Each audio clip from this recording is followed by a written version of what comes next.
Trek.fm.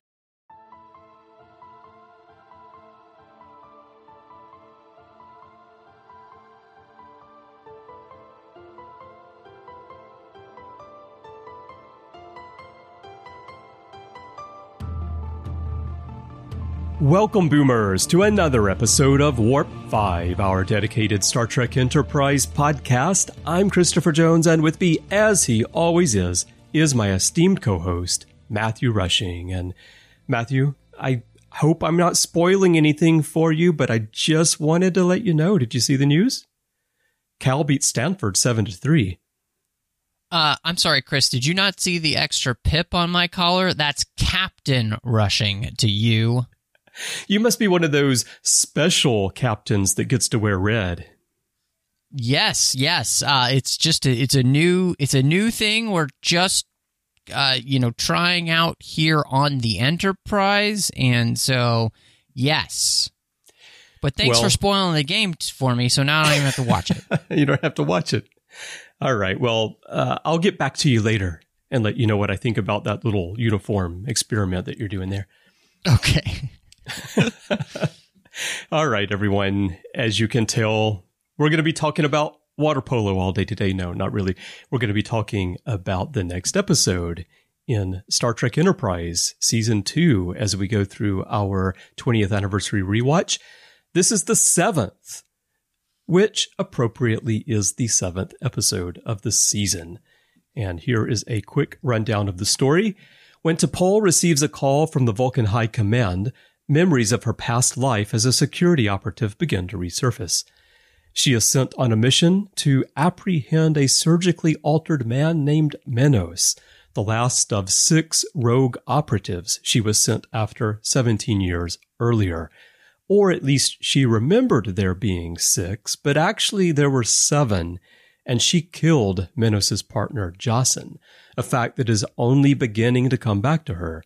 Just after the incident, she underwent a Vulcan procedure to purge the memory. Here, she convinces Archer to go with her on the mission because she needs someone with her whom she trusts. And together with him and Travis, they capture Menos, but not without leaving a lot of property and emotional damage in their wake. So, Matthew, this is a very serious episode dealing into emotions with Vulcans, which can sometimes be unexpected, but with T'Pol, I think this story makes sense and helps develop her character, so that'll probably be our big theme today. But let's just start with Secret Agent T'Pol. What did you think about this revelation about her background and how it has affected her? Well, I'm just wondering what her secret agent pants looked like. But no, in all seriousness, I was actually thinking about how this is somewhat similar to some of the things that we've seen storyline-wise with Strange New Worlds, with, the rehabilitation of people who have been criminals and whatnot. And so this idea of, Secret Agent T'Pol and the fact that she worked as an operative tracking these people down was really interesting to me. And I think one of the things that it helps us remember is that, T'Pol is much older than the rest of our crew, except for Phlox. So she has lived a lot more life than most of the people here. And so she's old enough at this point, actually, to have had a second career now. And that the events that we see play out in the past are the things that actually led her to joining the Vulcan Science Academy, and because it was very traumatic for her, which, I think what's very interesting is the way that which we're setting up that T'Pol has these struggles with her emotions and the concrete reasons for why they're more difficult for her to control maybe than other Vulcans. And so this is one more stepping stone in that story, of course, especially as we all make our way towards, season 3. Yeah. I thought the introduction of this idea that she had something traumatic happen to her in the past and she had the emotions suppressed, and then being able to see Jolene play that underneath the surface and how it built throughout the episode was a really nice addition to her character, because the way that Jolene Blalock plays a Vulcan has been a little bit different from the start. And I think that's something that a lot of viewers picked up on, and maybe it didn't quite feel right for them. But for me, it worked well because we're dealing with earlier Vulcans. But the way that the storylines for her character have evolved over the course of season 1 and now into season 2, and she's being written in a way that allows her to either display some emotion or show that she's suppressing something. And then also the influence that all the time that she is spending with humans is having on her, which is something that Archer mentions to her at the end of the episode. You've been spending a lot of time with humans. And seeing how that influences her makes for a much richer character. And the other thing that I found interesting about the storyline is, and it's not directly tied to T'Pol herself, though it could be if I think about it, it's the idea of how deceptive Vulcans are. This whole storyline of the fact that they sent undercover agents to infiltrate the government of this other world, and then they wanted to bring them back, and then they fabricate stories about some of them anyway, which we can talk about later, to bring them back. There's just all this stuff going on in Vulcan society and Vulcan government that, of course, mirrors governments on Earth, but it's stuff that we didn't really think about Vulcans behaving this way prior to Enterprise. Right. But to see how being involved in that and seeing it from the inside and possibly buying into it at the time, how that affected T'Pol, and then, as you mentioned, changed her, led her down this other path into this other career, also makes for a very rich character story, and also explains some of the apprehension, I think, that she has at the beginning of the episode, even before she remembers that she had killed this seventh operative. Yeah, I think what's really interesting, too, is how the episode plays with our emotions. And I think, especially for those of us who are Americans, we have kind of a healthy distrust of government and, government agencies. And this plays upon those emotions as well for us, because I think we become inclined to believe Menos' story. And then they reverse that again, right? And so I think that's really, really interesting. And then also it's one of those things, like as you're saying, here with the Vulcans, it adds this real nuance and texture to them as a race, because there are some questions there that we have as fans, as we're watching this, about their actions. And yet the episode doesn't leave us, I think, really being able to truly feel one way or the other. Right. Because there's no concrete answer other than the fact that we know that Menos has been lying to T'Pol by the end. And so, but what does that actually mean for the rest of this that's been going on with the Vulcans, right?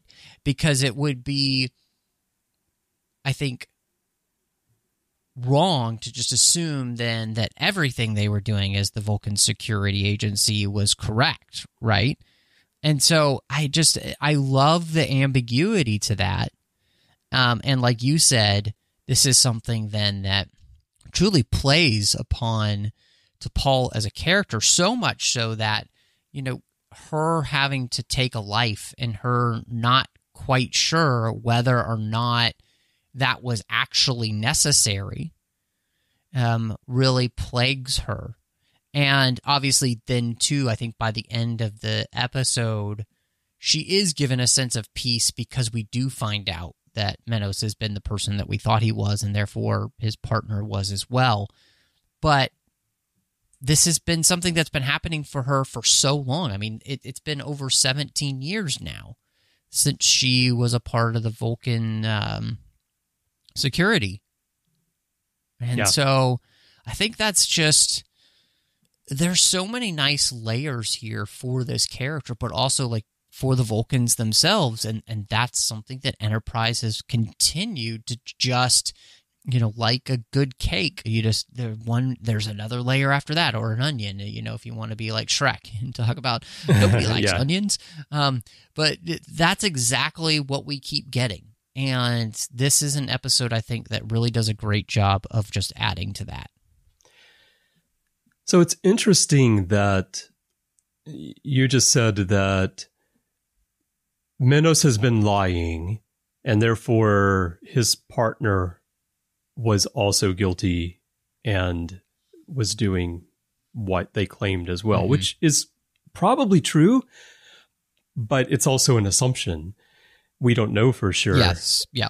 Which is, I think, one thing that makes this all very interesting and makes the story a powerful message, because all we have to go on here are the words of Menos, the words of Vulcan security, T'Pol's memories, and her admission that she didn't know what Jossen's intentions were when she shot him. Right. And that's another thing that I don't want to delve into it in the discussion today because I didn't prepare to talk about this topic or anything. But when we look at these stories 20 years later and we look at how they apply to society today, the whole thing about T'Pol shooting Jossen and all the discussion surrounding that in the episode relates to a big topic, especially in the US these days, with how law enforcement reacts to people who they think are armed, who they think reached for a weapon, but they don't know for sure. So they're making a split-second judgment call, and sometimes that means that they kill innocent people, and sometimes it means that they were right and they protected themselves. And that has happened in American society, not just American society, all around the world. And in many countries, it's much worse. That has happened for a long time. So it's not something that's new to today, but it has been a hot topic in recent years, whereas this story was written 20 years ago, still very applicable to something that's going on in society right now. Yeah, I mean, I think there, and what I love, though, is that what we do show is T'Pol being plagued by her decision. Yeah. Because she does want to know, did she make the right one? Yeah. And I think that the episode does leave us to believe at the end that she had made the right decision, because we see that Menos has been lying to her and playing her, and which is another thing that we see, right? Is that people playing up that kind of distrust of institutions, distrust of government, distrust of all of these things, even ourselves, right? And so that they can get away with what they want to by making us feel guilty for things that we shouldn't feel guilty for. And so, I think you're absolutely right. This episode, I think, has a very nuanced look at these different issues, and it does still leave us with questions at the end, which I think is great. And so I really appreciate that about the episode, and I love the way that Jolene plays it. I think she does such a fantastic job, and I compare her to other Vulcans. I specifically think of Leonard Nimoy and of Ethan Peck now playing Spock, who both, I think, did very good jobs of that undercurrent of emotion. And then when it came out, and being very uncomfortable with how to deal with it. And so, I really thought her performance here is what makes the episode so good. And then, of course, you connect that with her bringing Archer here because she trusts him enough to help walk her through this emotional turmoil to which she has no experience actually handling because she's a Vulcan, right? They just suppress their emotions. Yeah. So she needs somebody who she trusts, who she's seen handle difficult situations, difficult emotions, on how to walk through this. And it brings those two characters closer together in a way of bonding them with absolute trust. You know, by the end of this episode, I feel like we've bridged the gap all the way from Archer never trusting Vulcans to having one now being somebody that is telling him, if you ever need something, I'm here for you no matter what. Yeah. The same way he was for her. And it's just it's such a really good job. Again, we've talked a lot about this. We're in that second season. So we're building off of everything that's come before. And by getting here to this point, it's like, okay, we've created this absolute circle of trust between T'Pol and Archer now that's never going to be broken. It's only, in fact, going to continue to get stronger as we move forward. Yeah. Yeah, that's one topic I wanted to touch on, is how at the very beginning of this episode, the way that Archer is reacting, it almost felt like a throwback to his attitude towards T'Pol at the beginning of the series and through much of season 1. But really, I think it was more his frustration, not with her, but with the Vulcans themselves, that there's something going on. Yep. They're being secret. The Admiral won't tell him what's going on either. And he's going to have to help the Vulcans, and he doesn't want to do that because he may be warming up to T'Pol, but he's not so much warming up to the Vulcans in general, at least not to the High Command. Mm-hmm. And I think that's what we were seeing play out. And then it becomes very clear that T'Pol, they have become so close that T'Pol is reaching out to him because he is that person who she feels she can trust. And that's just such a leap from where they were at the beginning of the series, of course, but even like the end of season 1, this is still a huge leap, a huge progress in their relationship. And especially for T'Pol warming up to humans, and in the story of Archer coming closer to accepting Vulcans through her, through his relationship with her. So I agree. Liked that aspect of the story. You mentioned a moment ago that the story really works because of Jolene's performance. And I think the story works especially well, not only because of her performance, but because they paired her with Bruce Davison, who did a phenomenal job of selling innocence while covering up guilt. Playing both sides of that coin and doing it in a way that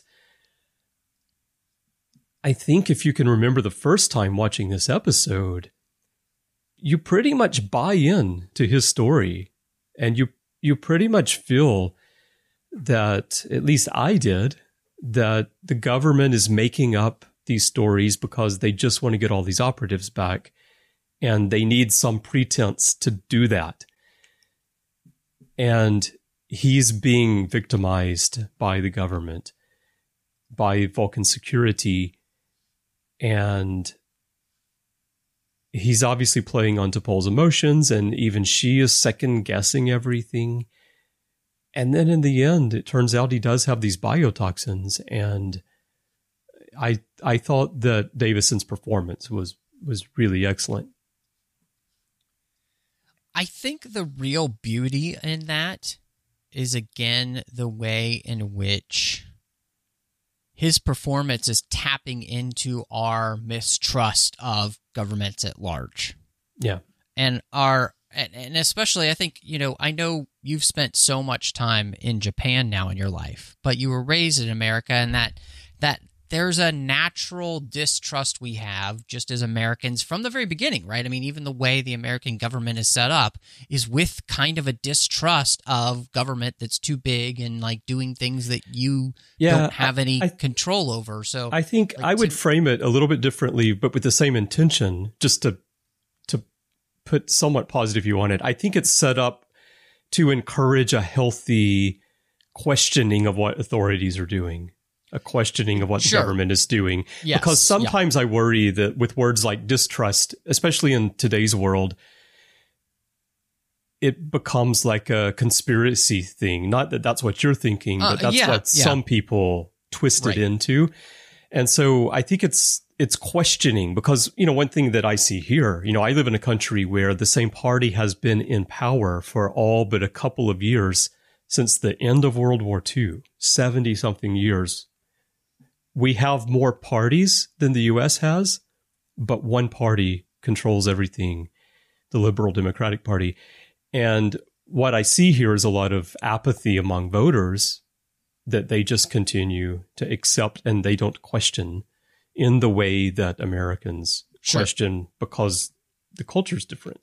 And so I think that's how I would frame it, is that from its foundation, the United States is meant to be a society where people don't simply accept what a king would decree, for example, but rather they question. Yeah. No, and I maybe a better I think maybe a way of putting that would be a healthy skepticism. Yeah, that's a great way to put it. Yeah. So I think, and that's really, it is definitely built into the American system, and therefore it's kind of built into the American people.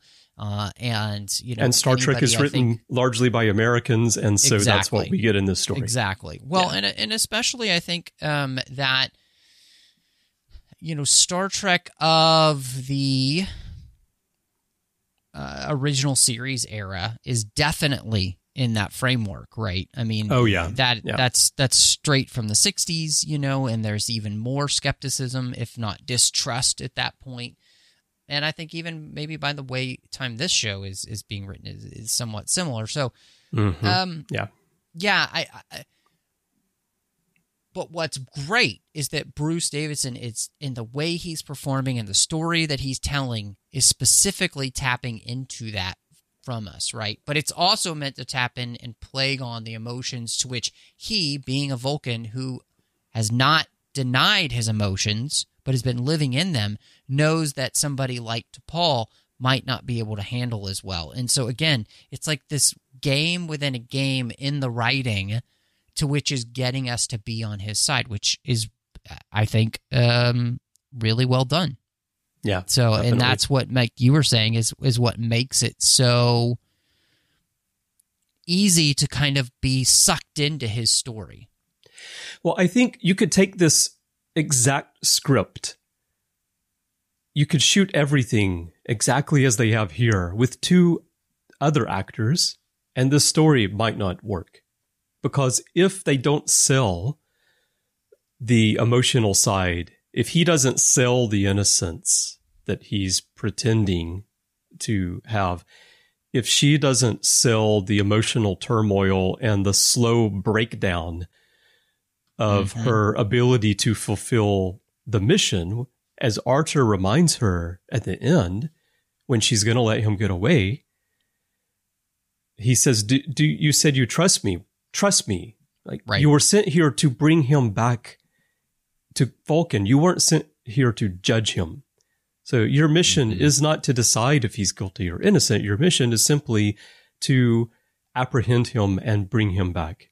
Right. And then other people will decide based on that." And if I thought Jolene sold that breakdown of control so well, and finally got to that point, and then Archer snaps T'Pol back into reality. And then they're able to find out, because of that, they're able to find out that, he actually does have the biotoxins. Well, and I think that there's that question in there, too, for her, is that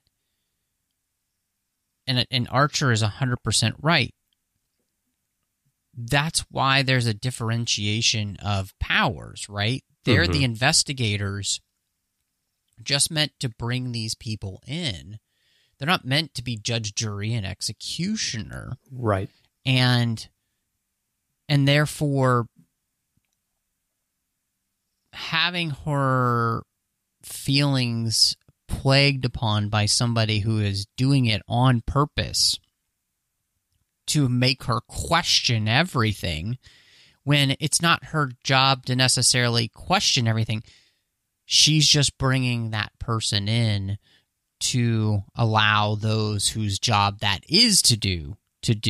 And that's the beauty there again, where he plays upon the thought process that this hasn't been handled correctly, that they're mistreating people. Again, it's all of these things that are in the back of our brain, like, you know, when we misconstrue the ideas of like anything in history and we make it even bigger than it was, you know, whether, I don't know, there's plenty of things in there, you know. We all call the Middle Age or the Dark Ages, were they really that? No, but it's a story that we've been told and we just buy it. And so same thing here. I think she's being sold the story, and he almost has her. And it's Archer is the one who actually kind of talks through her very logically with what the mission is and what she's being asked to do, which is a really interesting thing. And that's one of the things I think really,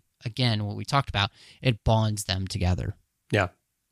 Well, Archer can do that because he is looking in from the outside. And that's the other layer to the story, is that Menos is not just playing off of those things, but he's also playing off of T'Pol's guilt, because he knows that she killed his partner.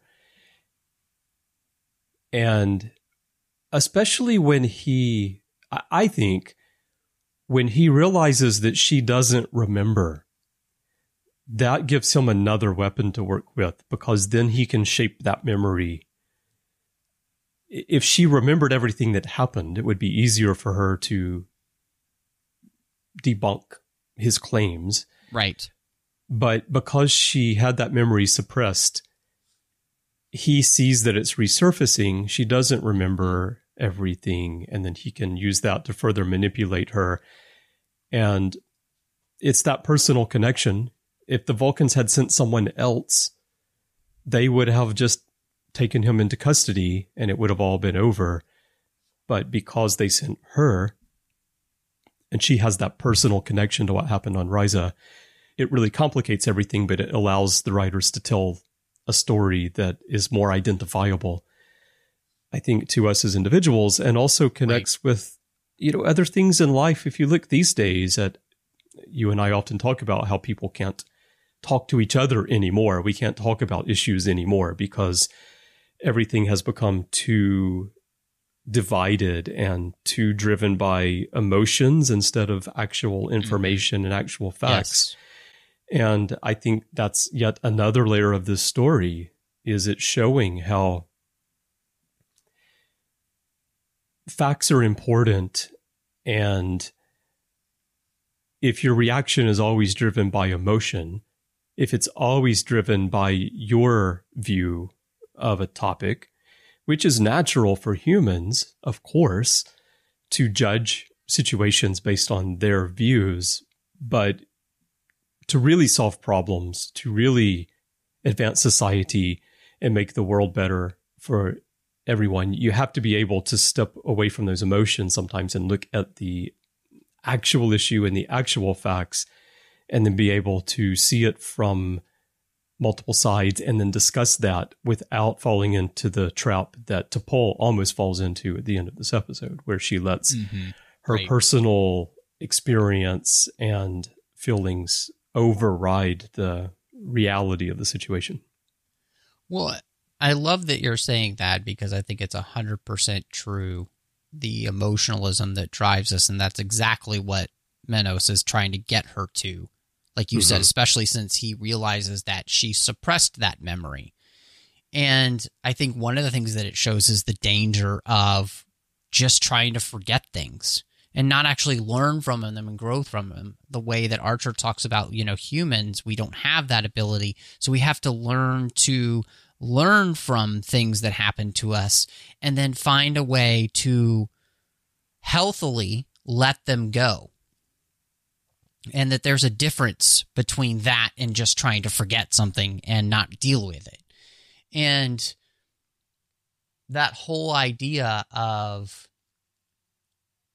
the truth of the matter, the truth of the matter is that T'Pol in that moment didn't know what was going to happen, but she did sense that it was either him or her, and she chose her in the line of duty.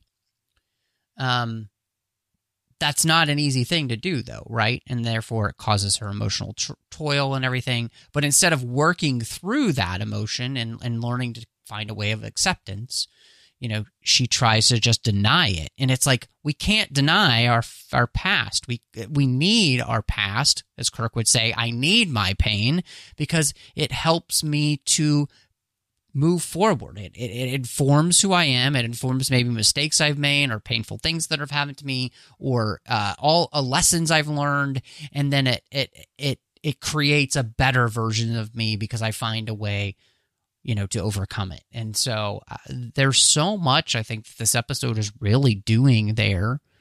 And it's speaking to so many different things that are so relevant even to today. Absolutely. Yeah. I think there's a lot going on in here as we've been talking about.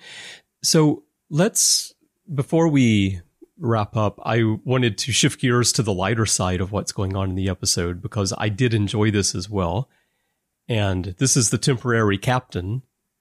So we've got all this serious stuff going on with T'Pol, with Menos, with Archer.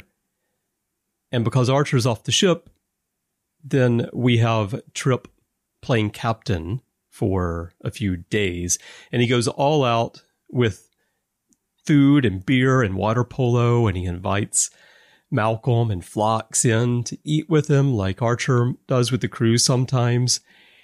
And the aspects of the character are fun, but I also have a serious question to ask you about it, which is, how did you read Trip beyond the comic relief aspect of it, experiencing the demands of being a captain and how that contrasts with how Archer behaves in that role, and how does it show how Archer's grown into that role? And I think we've talked about this before, like the maturity level between Archer as a leader and Trip and the other crew members as leaders. Mm-hmm. Yeah, I think it is very interesting because I think it is one of those moments where you get a silly reminder of heavy is the head that wears the crown. And you get that lesson here. I think Trip gets a real understanding of what it means to be captain and the amount of decisions. It's not just getting, the nice place to eat and being able to watch water polo. I really appreciate that they kind of show this character a new appreciation for what it means to be captain and how difficult that is. And I think this is one of those things where, Trip is on a journey as well in this show because he's one of the triumvirate here, and his is becoming more mature. And yes, he is a little bit younger than Archer, and so that he's a few years behind in that developmental stage of being a leader, and yet he has somebody obviously we can see very good to learn from as an example. And so I really liked that. It's definitely silly, and it's good to have some of that because the rest of this episode is so serious. But I think it is just a great moment for him. and I thought it was fun. So yeah, I think they gave us just enough of lightness to prevent the episode from being too overwhelming with the serious subject matter, but they didn't overdo it. It's not too silly. Right. It's just stuff like he gets peppered with questions and he has to say, I'll get back to you. I'll get back to you, because it's hard to make a decision. This one thing that I learned as a editor-in-chief of magazines, that sometimes, especially when it gets really busy in production, people are asking you questions constantly, and you have to just make a decision. You can't think about, well, okay, I'll get back to you later. I'll decide which photo I want to use or which writer we're going to use, or should you send this now? You just have to, in the moment, just make a decision and own the decision. And I think that that's something that Archer makes look effortless, probably to Trip. But once Trip is in that chair, he realizes that, wow, there's a lot of, there are a lot of little things that I have to make a decision on. And people want a yes or no right now. They don't want me to get back to them later. And I think Trip isn't able to see all that we see, obviously, because we spend some time with Archer that he doesn't get a chance to observe. And I don't think, even this episode, we were talking about the struggle of Archer with his frustration with the Vulcans and all. He's not having an easy time of it, and so we do get to see there he's still struggling in his role as captain and trying to rise above sometimes, and not let things get to him still, and how difficult that is. And so Trip just gets a small taste of some of those types of things. And I think it's good because it gives us an opportunity to not only see what Archer has been going through, but also just to kind of see what his daily life is like. He's in the middle of eating, interrupted 3 times. Yeah. Like just how frustrating that could be. And part of that, I think, too, is that obviously it's Archer and T'Pol gone, and some of those questions might have gone to T'Pol, but since that's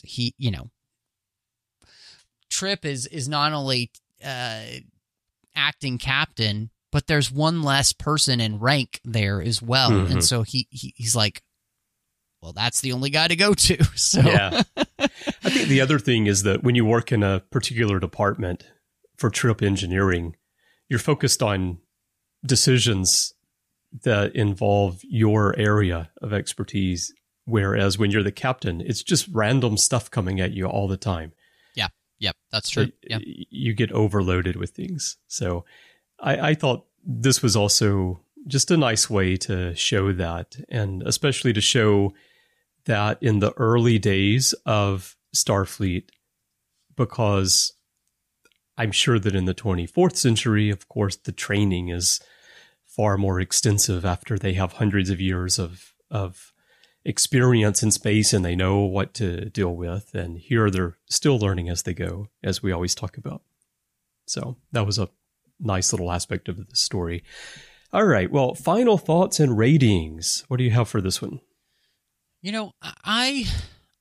I believe this episode has a reputation in fandom as not being very good, but I would completely disagree. And I really enjoyed rewatching this episode. I thought it was, as we talked about, just a wonderful episode of giving us some understanding of these characters, especially T'Pol, the Vulcans, even Archer. Mayweather gets some nice moments in this episode too, which is really nice. And so I gotta say, I think this is 4 out of 5 bottles of evil biosynthetic material. Okay. That sounds like something I'd find in the lair of a James Bond villain. Yeah, I do think this episode is considered by a lot of fans to not be good.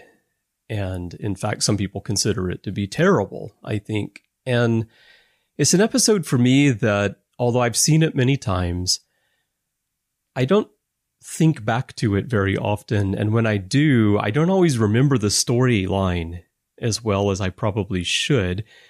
And I think that reflects, while the subject matter is very important and the performances are great and the exploration of the issues has that grayness to it, that ambiguity that I like, which is one reason I love Deep Space Nine. I think it also results in a story that may feel bland to a lot of viewers, and that might be the reason why people, when they remember, oh yeah, the 7th, yeah, that episode was not very good. It may be because they don't remember the details very well, is the case with me often with this episode. And also it may be that's kind of slow when they're watching it. And it's an episode that I found you have to really sit down and watch it. You know, I have this tendency, because I've seen all the episodes of Star Trek so many times, I have this tendency to turn on episodes and just let them play when I'm working, and I can still absorb the story fairly well because I know it. But this is one where if it's playing in the background, which I did in preparation for this, I just don't get enough of it. And so I have to really sit down and watch it and pay attention, which I also did in preparation for this. So it's one of those kinds of episodes. One other thing I wanted to mention, though, I'm thinking back to when this first aired. And at that time, we were not far removed from the end of Seinfeld. And so when Bruce Davison appeared in this episode, I remember just thinking, hey, that's Wick Thayer. I wonder which of Susan's dolls he's going to sell off. And that's why the Vulcan security wants him, because you may remember he played the character Wick Thayer in Seinfeld, who was the person who oversaw the Susan Ross Foundation. Susan was George's fiance who died, right? So I was used to him in this comedic role. And then I see him here in this very serious thing. And I know he had done other stuff before, but that's just where I knew him from best at the time that I first saw this. So that's my memory, anyway, of early days of watching Enterprise. So anyway, like you said, though, I think this is a really great episode, in fact. And I think people who think that it's bad should go back and really watch it and think about what's being discussed here and watch the performances. So I'm going to give this one 7 false accusations plus 2 that turn out to be true. Fantastic. All right, everyone. We would love to hear your thoughts on the 7th. There are many ways for you to share those with us. Perhaps the best way is to go to the Babel Conference on Facebook. That is our listeners group. If you're already a member, you know how it works. But if not, and you'd like to join, just type Babel, B-A-B-E-L, into the search field on Facebook, and it should come right on up. If not, just type the whole name, the Babel Conference. And it is a closed group, so if you're joining, please answer the questions and agree to the rules of the forum so that I can let you in. We do that because we want it to be an extension of our discussions on the podcasts to engage listeners. So we want it to be a listeners group, not just a generic Facebook group, because there are plenty of those. And if you would like to send us email, you can also do that. Just go to our website, Trek.fm/contact, choose to send to a show, and choose Warp 5, and that will come to Matthew and me by email. And in social media, on Instagram, Twitter, everywhere, you can find us under the username Trek.fm. All right, Matthew, when you're not busy stacking those eerie-looking green water bottles that some people might think are biotoxin, but actually is just Gatorade, where can people find you? Yeah, just Gatorade. Just Gatorade. But when I'm not doing that, you can find me on social media under the name MattRushing02. So Twitter, Instagram, Letterboxd, Vero, all of those types of places. You can also find me, of course, here on the network, on a side of the network we have called the 602 Club that doesn't have to do with Star Trek. Just about all of those other fandoms we love, so I hope you'll check that out. And then doing literary treks about the books and the comics of Star Trek. We're doing The Orb about Star Trek Deep Space Nine. Chris, you and I love doing that together. And then we've also got Saddle Up, where we talk about Star Trek Strange New Worlds and The Artificial Tango, all about Star Trek Picard. And then over on the Nerd Party Network, I've got a completed show called Owl Post. I did that with Dre Kaufman. We talked about every single chapter of the Harry Potter series, one chapter at a time. And then last but not least, Aggressive Negotiations with John Mills is a Star Wars podcast. And if you love Star Wars, that is the show for you. But Chris, when you're not trying to figure out what you're going to do with all of those injector casings, where can people find you? I was thinking about that when I was watching, actually. I'm like, that's a lot of spent injector casings, and what would you do with those? But I have some plans, Lego-inspired plans, and I will reveal those in the future. And when I'm not working on those, you can find me here on the network doing the shows which you mentioned that you and I do together. Also, Larry Nemechek and I do the Ready Room from time to time, and there's Interface, and I'm in many episodes in many shows in the back catalog of the network. So if you'd like to hear more of my thoughts on Star Trek, just check those out.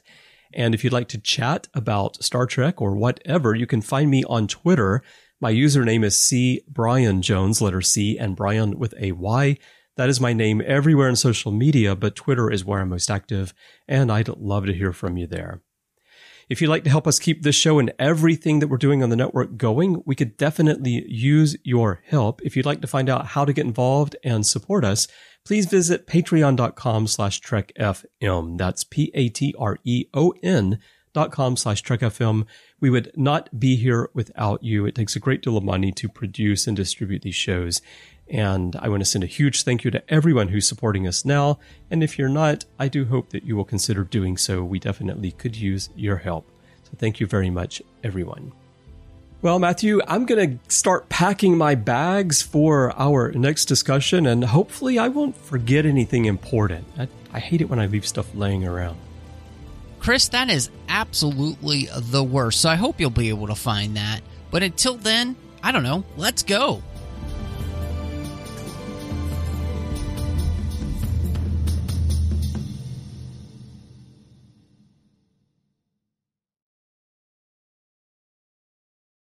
Recording. All right. The Paul's spy pants. Secret agent pants. Secret agent pants. Secret agent pants. I want that to be the title of the episode. We'll have to work that in somewhere. There you go. I just know it's going to turn up as a stinger at the end.